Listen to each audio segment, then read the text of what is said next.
হাদিস শরীফের অর্থ হযরত আব্দুল্লাহ ইবনে বিশর রাদিয়াল্লাহু তাআলা আনহু বলেন, আমি রাসূলুল্লাহ সাল্লাল্লাহু আলাইহি ওয়াসাল্লামকে এই ইরশাদ করিতে শুনিয়াছি যে, মানুষের ঘরে প্রবেশ করিবার অনুমতি লওয়ার জন্য তাহাদের দরজার সম্মুখে দাঁড়াইও না, কেননা হইতে পারে ঘরের ভিতর দৃষ্টি পড়িয়া যাইবে, বরং দরজার ডান অথবা বাম পার্শ্বে দাঁড়াইয়া অনুমতি চাও।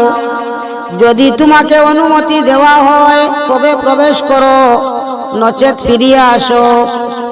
অন্য হাদিসে হযরত আবু হুরায়রা রাদিয়াল্লাহু তাআলা আনহু হইতে বর্ণিত আছে যে, নবী করিম সাল্লাল্লাহু আলাইহি ওয়াসাল্লাম ইরশাদ করিয়াছেন, যখন দৃষ্টি ঘরের ভিতর চলিয়া গেল তখন অনুমতির কোনো জিনিস রইল না, অর্থাৎ অনুমতি লওয়ার তখন কোনো ফায়দা নাই।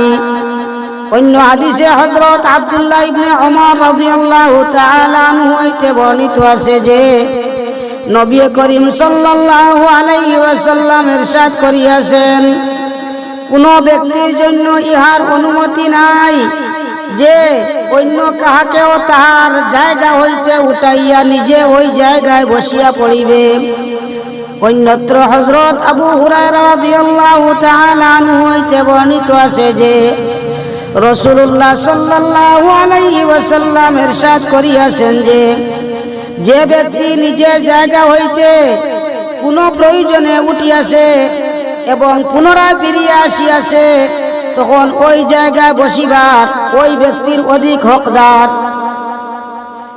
অন্য হাদিসে হযরত আব্দুল্লাহ ইবনে আমর ইবনে আস রাদিয়াল্লাহু তাআলা আনহু হইতে বর্ণিত আছে যে, রাসূলুল্লাহ সাল্লাল্লাহু আলাইহি ওয়াসাল্লাম ইরশাদ করিয়াছেন, দুই ব্যক্তির মাঝখানে তাহাদের অনুমতি ব্যতীত যেন বসা না হয়, অর্থাৎ অনুমতি লইয়া বসিতে হইবে। অন্য হাদিসে হযরত হুযায়ফা রাদিয়াল্লাহু তাআলা আনহু হইতে বর্ণিত আছে যে, রাসূলুল্লাহ সাল্লাল্লাহু আলাইহি ওয়াসাল্লাম ওই ব্যক্তির উপর লানত করিয়াছেন যে মজলিসের মাঝখানে বসে। কায়দা মজলিসের মাঝখানে উপবেশনকারী দ্বারা ওই ব্যক্তিকে বুঝানো হইয়াছে যে, মানুষের কাঁধের উপর দিয়া ডিঙ্গাইয়া মজলিসের মাঝখানে আসিয়া বসে।